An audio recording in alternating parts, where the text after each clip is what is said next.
The day felt like it would never end. We were flying home after a long work trip, and we were eager to get back to the routine of day-to-day life. The flight was seamless. The pilot landed us smoothly at LAX, and we taxied down the runway. Our carry-on items carefully put away, we were ready to hop off of the plane, into our car, and home. Then the pilot's voice came over the intercom. "Ladies and gentlemen, we are waiting for a gate to come available for us. We're going to wait here on the tarmac for a few more minutes until we get the all clear. I'll keep you posted." It was a frustrating delay. We were so close to home. We could see the airport out of the airplane window, and yet we had to wait. The elevator music continued to play in the cabin, and the flight attendants smiled out from their jump seats.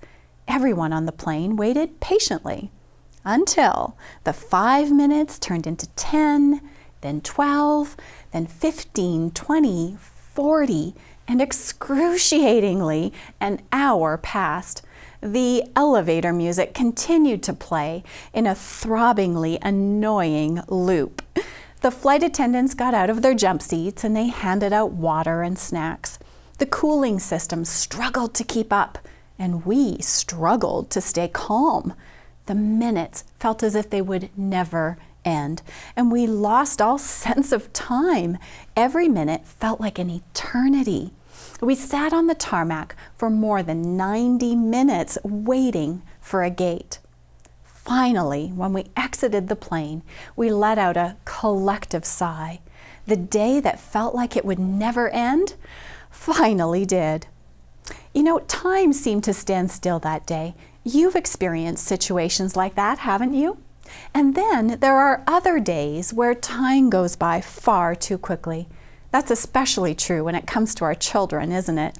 One moment they're learning to sit up and babbling their first words. The next, we're visiting them at college or watching them pledge their vows to the love of their life. In those moments, time seems to move far too quickly. You know, Moses thought about the passing of time too, how it can feel like it moves slowly when you're wandering in the wilderness, for example. And yet at the end of life, it feels as if it passed so quickly. In Psalm chapter 90, Moses left us some words of wisdom, and here they are in verse 12. "So teach us to number our days, that we may gain a heart of wisdom." Teach us to number our days.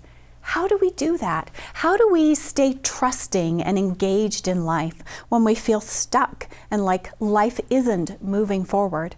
And how do we soak up and make the most of the good days? A lifetime is short.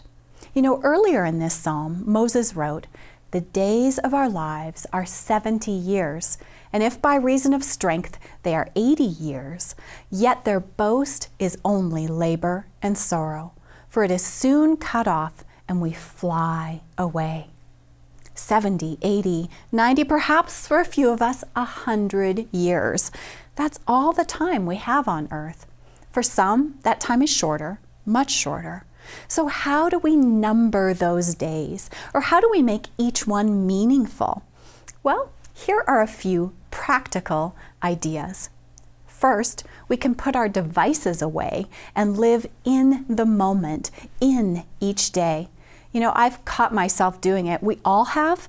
I've been at an event and I've snapped 100 photos on my phone, all so that I could capture the moment and not forget it. And it was only later that I realized that I'd been so focused on the photos that I didn't let myself enjoy the actual event. And when I looked through the photos, I realized they paled in comparison to the reality of that day. One way that we can number our days is to fully experience them. Put away our devices, and let's not worry about creating the perfect Instagram post. Experience the day and the moment for what it is. Well, another way to number our days is to express thanksgiving each day. Thankfulness to God for His blessings. Thankfulness to our family members for the little things that they do to bless us each day. And if there's someone you feel thankful for, a parent, a teacher, an old school friend, but you haven't shared that with them, share your thankfulness. Thankfulness anchors our day in what is good and right in our lives, and it gives us courage and grace to get through those tough days. Well, another idea, journaling is another way to number our days. I keep a journal almost daily, and I love to look back and to read the entries from years past. There are details about my life that I don't think I would remember if I hadn't written them down. Through my journal, I can see patterns in my life. During the seasons when I felt stuck, I can see that God was at work, however slowly it felt at the time. But God was with me.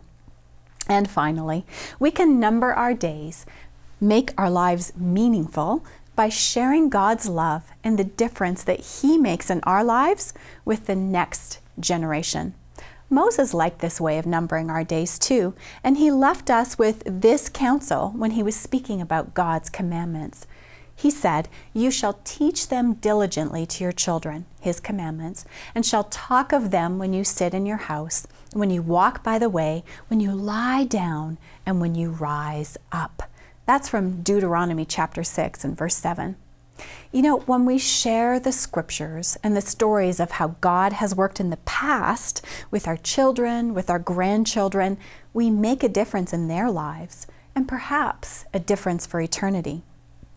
You know, there are times in life, like when we're stuck in a plane on the tarmac, when the moments seem to drag. But life is short. This week, put away your phone, share thankfulness, or write down your experiences, or share God's love with a child. All small ways that we can make a meaningful difference with our 70, 80, or 100 years.